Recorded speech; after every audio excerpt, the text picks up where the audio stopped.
संत तुकाराम महाराजांच्या पालखी सोहळ्यात भाविकांची मोठी गर्दी उसळली। गर्दीत आपल्या दिंडीतील महिला भाविक हरू नयेत म्हणून अनेक दिंड्यांनी एक शक्कल लढवलेली आहे। महिलांना विशिष्ट रंग आणि डिझाईनच्या साड्या देण्यात आल्या।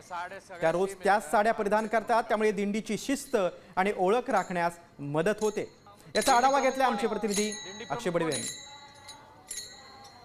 जगद्गुरू संत तुकाराम महाराजांच्या पालखी सोहळ्यात मोठ्या संख्येने दिंड्या सहभागी होतात।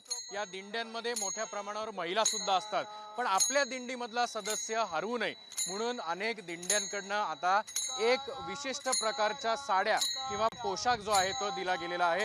माऊली, एकसारख्या साड्या कशासाठी?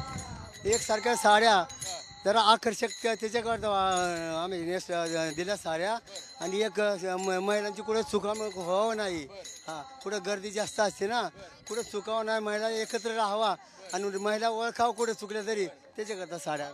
एका साडीवर जर असेल तर माणसं चुकत नाही, आपल्याला शोधायला मदत होते। असं वाटतंय पालखीत खूप छान, खूप आनंद। मोठी घाट सर करून पाय दुखले नाहीत का? नाही नाही नाही नाही, पांडुरंगाची कृपा आहे ती। कॅमेरामन सुमित भोसलेसह अक्षय बडवे, साम टीव्ही न्यूज, पुणे।